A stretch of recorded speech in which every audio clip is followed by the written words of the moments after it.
Hi, welcome back to another episode of The Architecture of Health. I'm Deb Voisin, and this week my guest is Nicola Turner, who's an Ayurvedic practitioner and a yoga therapist. Nicola, thanks for joining me. This is our second episode together. That's right. Yes, thanks for inviting me back. And the reason I wanted you back is I saw you posting about Pancha Karma, and it's some kind of food cleanse thing. And when you were posting about how you make the food, I was like, that's not what I thought. And when you said how important it was, I really wanted to know more because, in fact, listeners, if you haven't, that first interview we did was about how some of our ideas about skincare are upside down in terms of nourishing the skin with oils. And you should listen to that one. It was in my first season. But today, Pancha Karma, which has something to do with resetting and cleansing. And Nicola, you told me before we started recording, it's sort of the crown jewel of Ayurvedic medicine. Can you let's start there? Crown jewel, I want it. Give me some jewels. Why is it such considered so important in Ayurvedic medicine? Because it's a really deep tending to the individual in body, in mind, in spirit. It really is, it tends all the bodies, it tends the subtle body, it tends the gross physical body. It really is about just softening and letting go. And so it's a deep detoxification process. Um, and yeah, what do you want to What know? does it look like? What does it look like? Time, food, place. So traditionally, Pancha Karma, which means five actions, and I'll get into that in a little bit.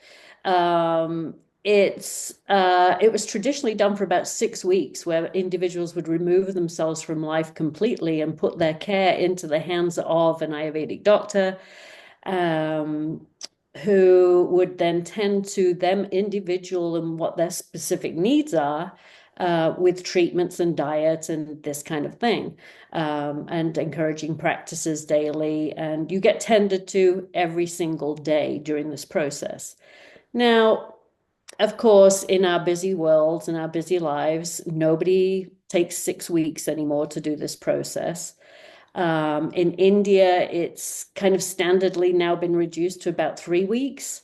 And in the West, we've reduced it even more than that. And I can kind of explain how I navigate that piece. Um, this is 3 weeks. So I just did a Panchakarma in India. It was 3 weeks of being tended to every single day. I had a couple of treatments every single day. My food is all provided for me. My herbal supplements show up at my door, with precise times to be taken. And yeah, there's a lot of treatments involved. So maybe that's where I'll go right now, is that so we've taken this 3 week process. Let me explain what the 3 week process is. The first week is what we call Purva Karma, and it is this. It's where we soften the tissues and lighten the digestive action. And so basically, we start to introduce maybe herbal supplements. We start to simplify a diet, um, and really we're preparing the tissues so that they can let go of any deeper toxicity. And so, if you think about the body wants to detoxify. We have natural detoxification processes that happen in every circadian rhythm each day, usually at nighttime when we're sleeping. And when the body is in an optimal state of health, it will actually self-regulate and efficiently. And when we're not adding a lot of extra toxins, it will detoxify itself at nighttime. But of course, we live in this world where we're, facing all kinds of, toxins are coming in at us in the air, in the rain, in the food, in the, stress levels, in the, there's many, many ways that we're being kind of toxified at this point. Um, and so what we're doing in that first week is we're simplifying everything and softening the tissues with external oiling. We're softening these tissues with internal oiling. We are massaging the tissues so that we're moving the toxins from what we call the extremities to the hollows. Um, and that could be, and we use appropriate oils and herbs for the individual, depending on what's going on with them, what their state of being is, who they are constitutionally, all of that good stuff. So the first week is this softening of the tissues to prepare them to let go. The second week is then the Pancha Karma, which means 5 actions. And so at this point, we've prepped the tissues. They are now receptive and open and like ready to let go. So then we start doing these 5 actions, which traditionally are Vamana, which is induced vomiting, Virechana, which is induced bowel movements, Basti, which is oil enemas or decoction enemas, depending on what's needed. Nasya, which is an oiling through the nasal cavity into the sinuses through the nasal cavity. And then the fifth one is actually bloodletting. And we don't really use the bloodletting in this culture anymore. And we actually also don't use Vamana very often here in the West either. In India, it is used, but here in the West, we don't, people kind of have an aversion to vomiting and have negative associations with it. But it might be done. And so all of these are chosen appropriately for the condition that we're tending to. And for the individual that we're tending to. So that's the second week. So this is, again, somebody coming every single day and having these appropriate treatments. And then in the third week, it's what we call Rasayan, which is a rejuvenative week, where we're then kind of, we've, in theory, detoxed the deeper ama, as we call it, the deeper toxins that have been lodged in the tissues. And now we're kind of rebuilding, because sometimes, obviously, when we release those toxins, we can also release other things nutrients that we need, minerals and this kind of thing. And so in the third week, which is a very important part of the process, it's the rebuild process. It's getting your digestive system back online, firing it up, getting it active so that you are efficiently processing things and rebuilding with supportive herbs, and also reintroducing dietarily things that you can then kind of cope with in your newer, cleaner state. And I just want to throw out an analogy here is we think of it oftentimes of like dyeing a cloth. If you're trying to dye a cloth in India and the cloth is dirty, the dye doesn't take. But if you have a clean cloth, then the dye takes. And so that's kind of the analogy for the Panchakarma process. Wow. It's uh interesting to, but makes sense. You have to soften so that you can release. Then when you release, there's a top level, there's a deeper level, and then also to back it up with all the nourishment that you need for that. And the other part that makes so much sense is that it's individualized. It's not a one size fits all process, and therefore it's probably a lot more effective. So one question I have is, how do people, okay, you just did one for 3 weeks in India. How did you know now's the time? I've had a number of stressful events in the last, decade of my life. I went through a divorce. I went through a fire. I lost everything in a wildfire up here. I raised 4 children. Not in the last decade, but I've raised 4 children, and so I've been and of course running a Panchakarma clinic, an Ayurvedic practice through all of it, and so I was depleted, to say the least. We just finished a rebuild, and I was exhausted, like truly exhausted, like down to my core. And so once the rebuild was finished, it was like, it's time to tend to myself.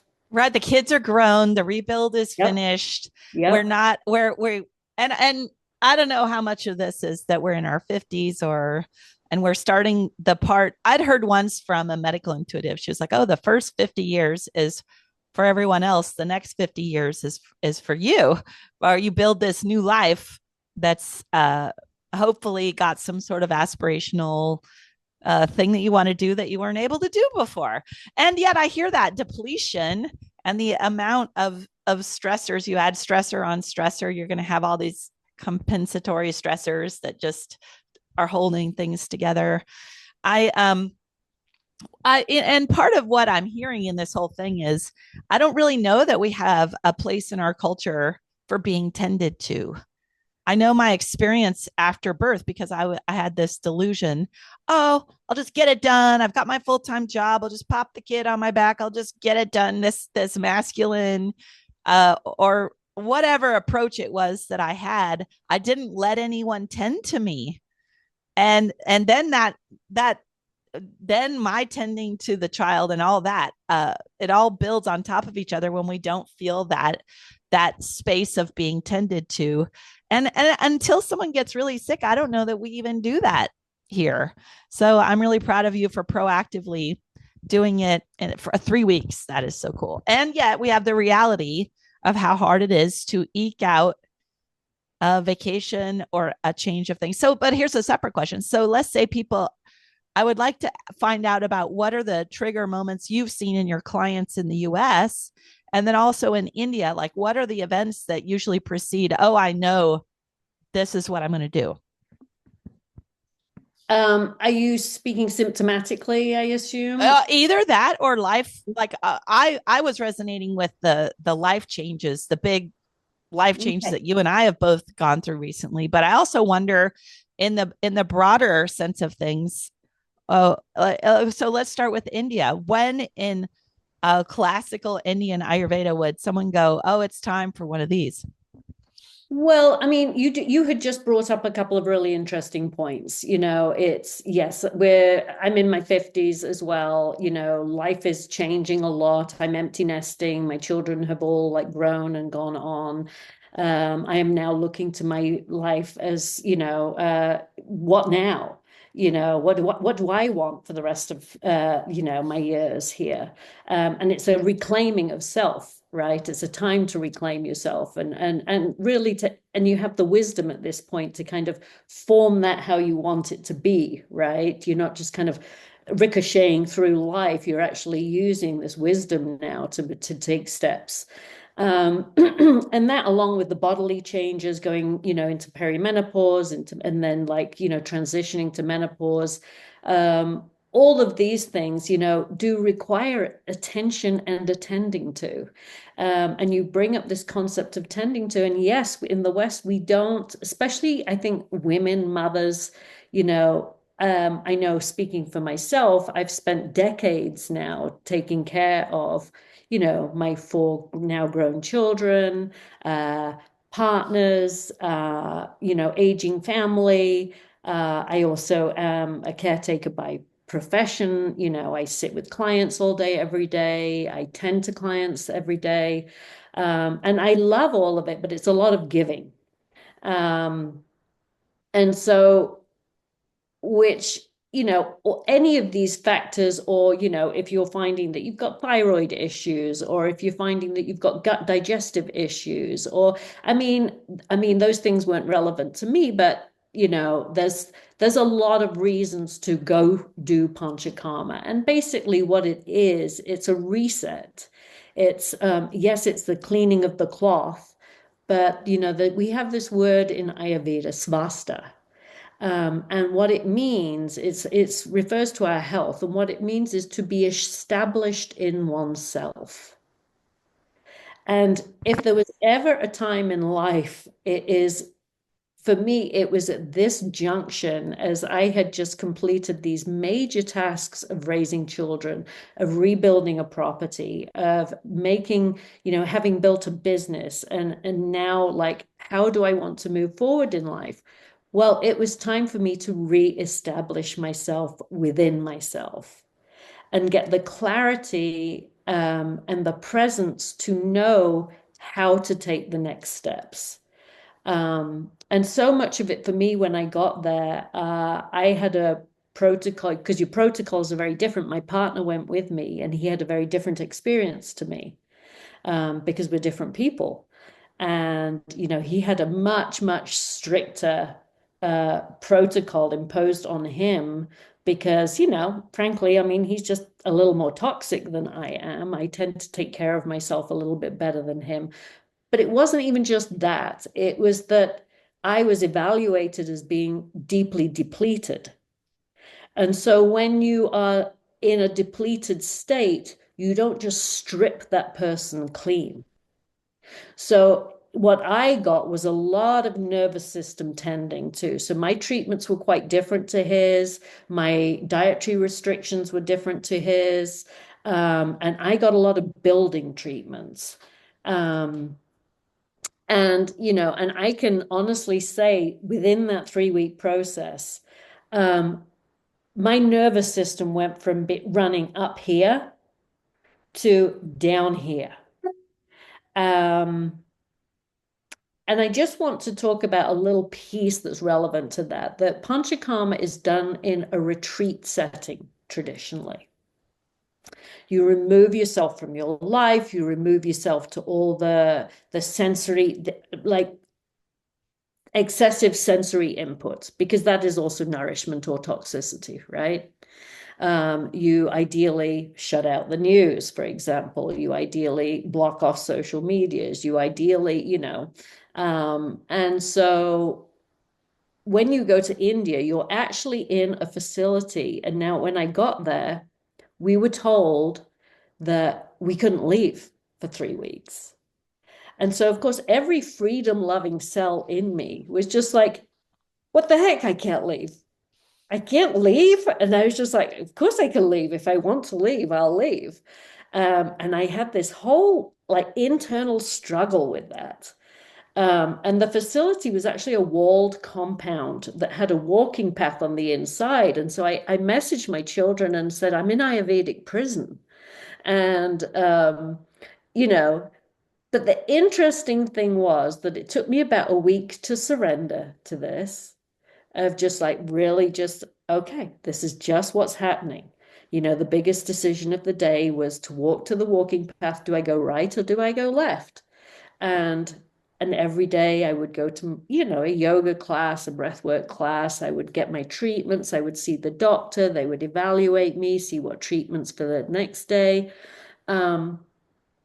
And truly, if I had had the freedom to just roam and like, I'm in India, I want to go see this, I want to go see that, I want to go see this, my nervous system would not have had the same opportunity to just drop down because it was the lack of stimulus that allowed that to happen. It was such a deep letting go and such a reset of my nervous system, which of course is where the body then can release.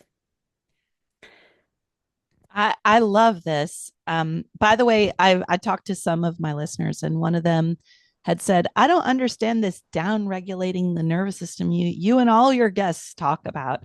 And I'll you can jump in on this, but the idea being that when you're in overstimulated, you get in fight or flight, and you're making kind of more impulsive decisions, or it's harder for anything new and deep to take root when you're already kind of stimulated. And I know, at least in I call the movement work that I teach now recoding, because we're doing it at the nervous system level. We need to go chill, chill, chill. That's what yoga has in spades. Chill and then build. Chill, build. And really, you're making choices all the time. And when you are making choices from what we refer to as a rajasic state, which is the state of turbulence, right? When we're making choices in life from that state, it's an energy that tends to try and self-perpetuate. And so we are therefore making self-perpetuating turbulent choices and keeping ourselves in this stimulated level And there's something I talk to my clients about. There's this inevitable, like there's this basic physics principle. What goes up must come down. And when we're constantly operating and we feel very alive in this kind of like turbulent, agitated state, and it's kind of an addiction, right? We feed it with all these addictive behaviors or, whatever it is that you use, coffee, whatever it is. Well, there's an inevitable crash, right? And so and nobody wants to be down in this like deeper, heavier state. So, of course, they seek then addictive patterning to get back up into this state of feeling alive. But what Pancha Karma does is induces and encourages this middle ground, which is a state that we call sattva. It's a sattvic state, which is where a place where you are in deeper harmony. It's a state of balance. It's clarity. And so when you occupy this place and you make choices from that place, they will be choices that support that state. We have this basic principle of like increases like in Ayurveda. And so it's really a choice that if you tend to your nervous system and downregulate, as you referred to it, downregulate your nervous system, then you're going to make more peaceful choices that are supportive of a peaceful state of being. And I don't know about you, Deb, but one of my goals in this life is to accomplish a state of peace with this life and surrender, not agitation. I would like to leave this life in a state of peace, not agitation. And I've been toying with this idea of wild peace because when I use just the word peace, I think of something that doesn't move. But Mm, what we're talking about is this dynamic state yes. where there's responsiveness, not reactivity. There's shifting, navigating, and in the movement world, it's similar. A wave, a wave has more power because it's recycling that little dip, gets recycled back, and you're not holding any state that's in a like you were saying self-perpetuating a certain energy. You want recycling and shifting, and in movement too, a spiral, like a plane spiral so that it's a smooth landing. A plane that goes straight down is a crash. So there are ways that especially working with the rhythms of nature, especially working with Yes. and holistically, you're looking at taking time away from your current habits. You're shifting your food. You're shifting your attention. And I want to go back to one thing that you said about freedom. Uh, Mm. it's funny when I have traveled, I go and I become that. I make my own.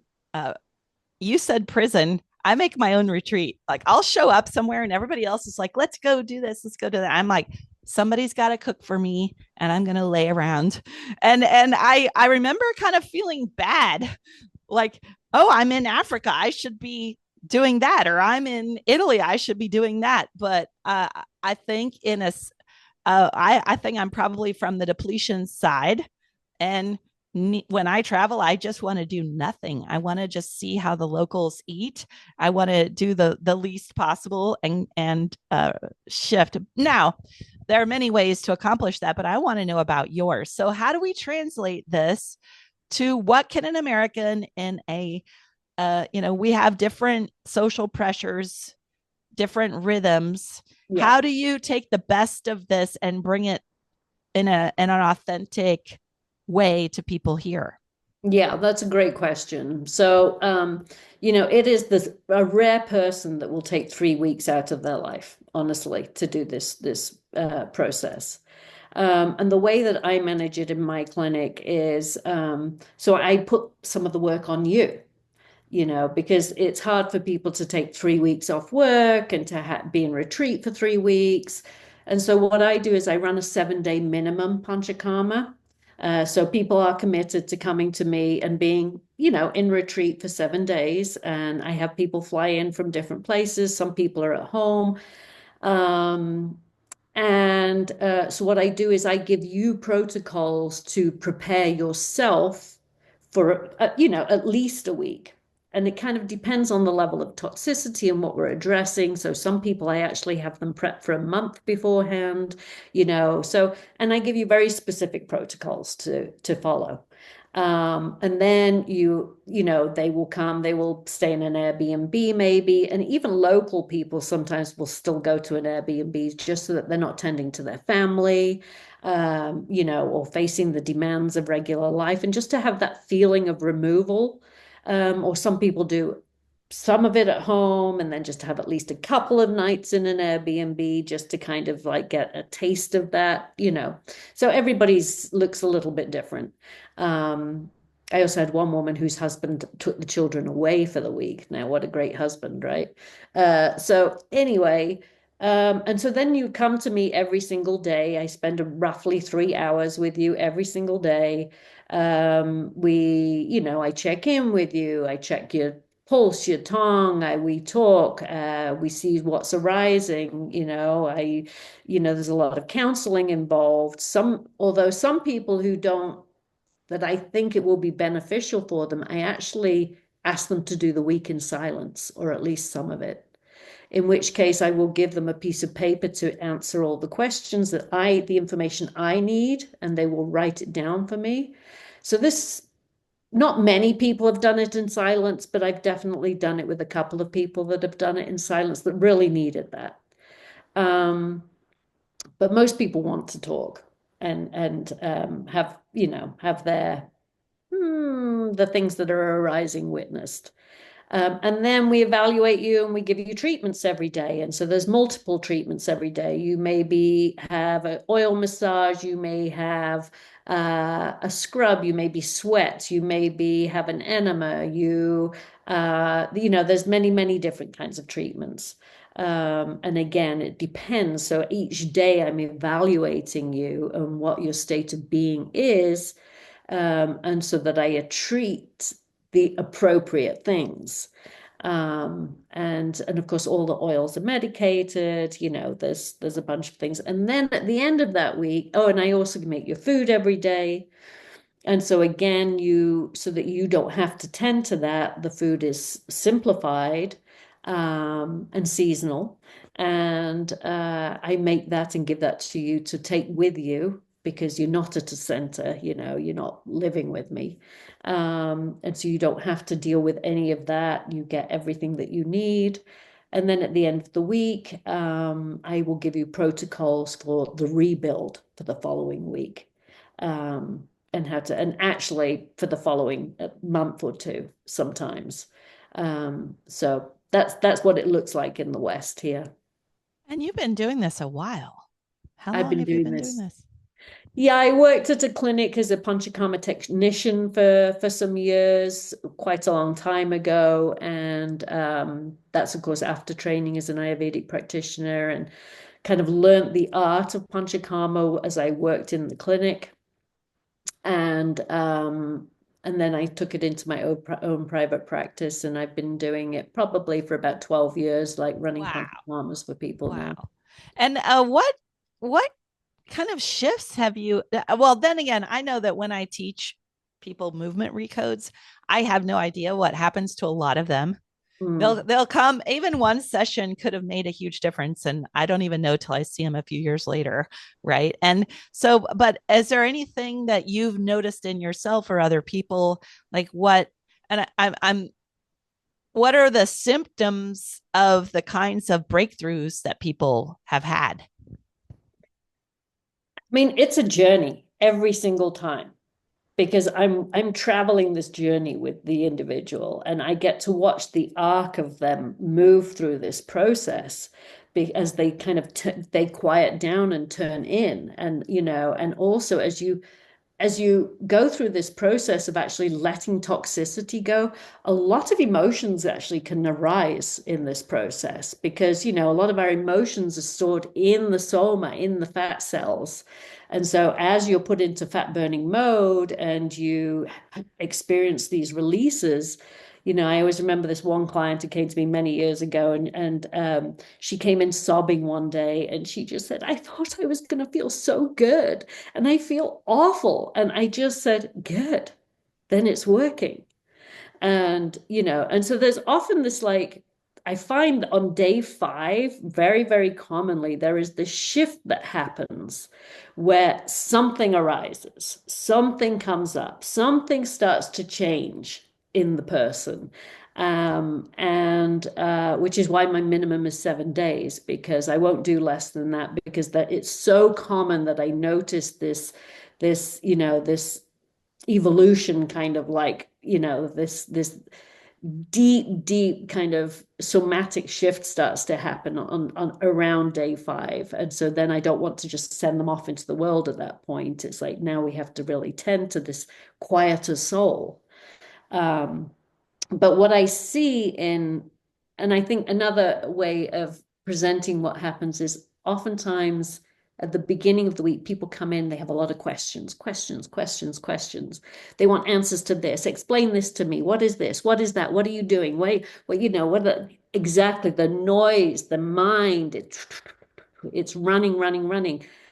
And I'll often say, I'll answer as much as I feel is necessary or needed by them in the moment. And then it's like, I try to encourage less chatter in the beginning, because by the end of the week, those questions have gone away.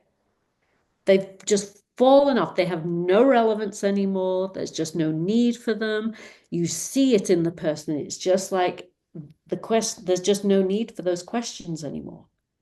And it's this settling of the soul, it's this reestablishing of themselves, and this quieting of the nervous system, and this release that just is, it's so profound to watch. I've run a lot of Panchakarmas now, and I cannot say that I've ever had one where there was not a profound shift. And I Deep. love oh, there was a word you used that meant to be established as oneself. Basta. How Mhm. do you spell that? Svastha.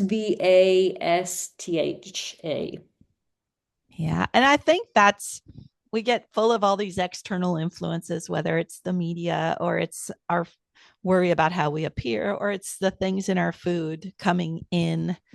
And uh, and it's funny, and the breathing practices I like to use the most, it's we focus on a full exhale.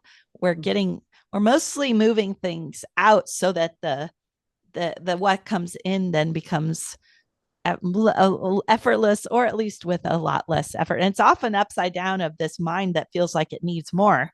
We need to get more and more and more. And when often we just need less of what doesn't work, or less of what isn't building. So crown jewel of Ayurvedic medicine. Wow, that's pretty, because Ayurvedic medicine's amazing. Is there anything you want to say about overall Ayurvedic medicine's philosophy, and why this fits in as the crown jewel?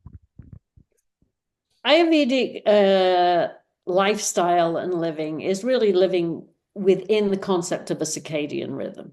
You're living in attunement to the seasons, to the time of day, to your environment, your specific locale in the world, the foods that grow in your area, understanding who you are constitutionally, learning who you are constitutionally, and what it is when certain things feel like they're going out of balance, how you counter those things. And really, it's just inviting in awareness to your place in your environment. And when we have that awareness, we make good choices. And so the Panchakarma is really this kind of culmination of all of those forces. um, Less it kind of like squeezing toothpaste through a toothpaste tube, right? It's like, okay, let's just bring all the tools in, right? And let's really, really just like step out of life, step away from all your usual influences. Let's invite in this like deeper awareness, like clean the tissues so that the awareness is like actually informing you in a wise way, so that your choices are clear, so that you're making wiser steps in your life. Um, and yeah, just the resetting of the nervous system and the cleaning of the cloth, and it's just, and the retreat, the combination of those forces. and just invites you into this like tended to, cared for, loved place. It's, I always think of my job these days is I'm just here to love on people. Really, that's what it is. I mean, yes, I have tools and I bring in things and I use things and I use techniques and processes and herbs and all of those things. But really, what I'm doing is I'm just sitting with a complex and yet also simple, beautiful soul in front of me. And how do I best navigate and support them to come back to the awareness of what a beautiful soul they are? And that's what my job is. And Pancha Karma just gives all the most beautiful supportive tools to do exactly that.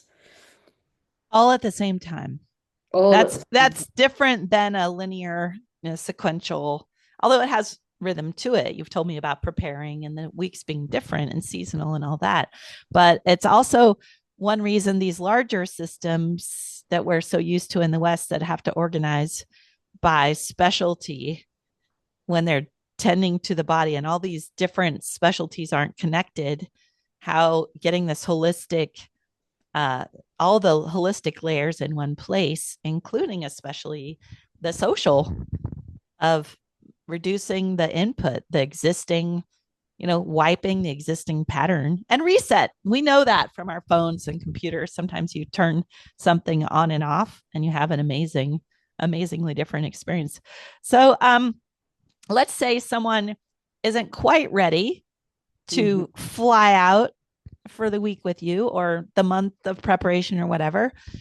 It sounds like there are some themes here that almost anyone could benefit from. One is this idea of retreat. Another is the idea of reducing the noise.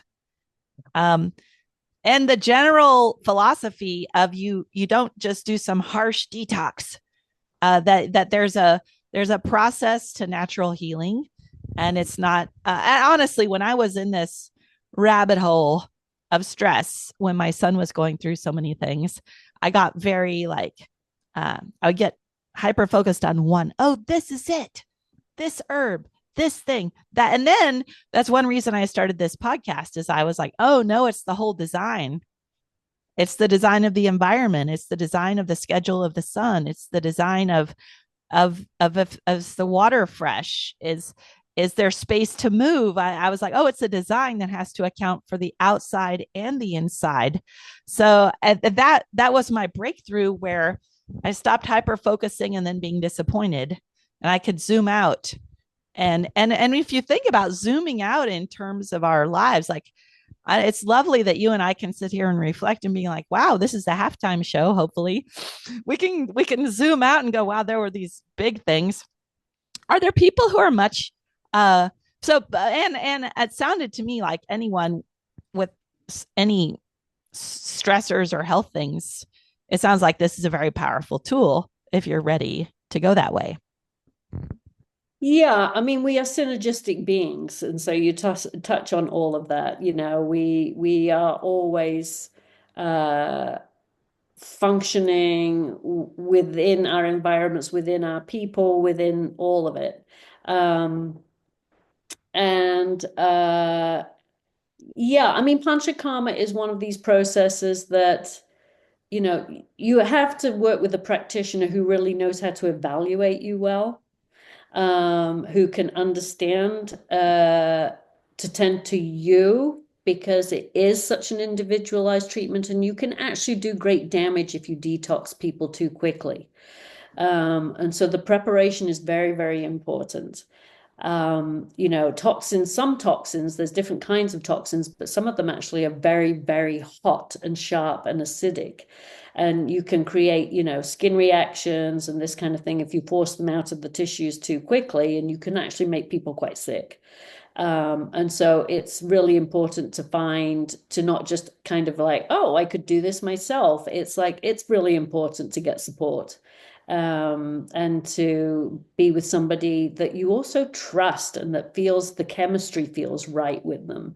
And I always encourage people to get to know me a little bit first, like if I'm if somebody's interested in Pancha Karma, it's better that we kind of have some meetings and get to know each other and understand each other, because what is vitally is important is we're creating a dynamic between ourselves. A lot of the healing, if you look at like the concept of quantum healing, there's a certain energy that happens when you are being witnessed, when you are being seen. It changes the cellular activity. And so it is so important to sit with a practitioner that you feel that with, that you feel the connection with, that you feel seen by, because that witnessing in and of itself makes profound, profound opportunity for health and healing right there. Um, so these processes, cleansing can be done in different ways. Panchakarma is just that it goes the deepest. Is deeper than any form of cleanse that I know of, or and and it's not just your physical being; it's your spirit. It's all of you. Right. Yeah. And a word on that harsh detoxing. Yeah, detoxing can be dangerous if done too fast. I've been there, done that. Mhm. Uh and great. So Nicola Turner Ayurveda.com is your website. So how often do you do these? Is this ongoing throughout the year with different clients, or is it certain times of the year? Traditionally, we cleanse. Optimally, we would do it at a season junction change, right? So as the seasons shift, because there's different qualities each season, and so as we move from one season to the next, we kind of want to clean out the qualities of the prior season as we then move into a different set of qualities. And Ayurveda believes that it's at the junction of seasonal change that's where disease can set in, because if the qualities aren't cleaned out, and like for example, if you have a lot of heat and you are moving into a winter season with all this heat, and then we move into this like colder season where everything gets like slows down, we tend to eat heavier foods, we do all of those things naturally. Well, that can like trap the heat into the system, right, which is then potential for disease, at the minimum discomfort, right, dis-ease.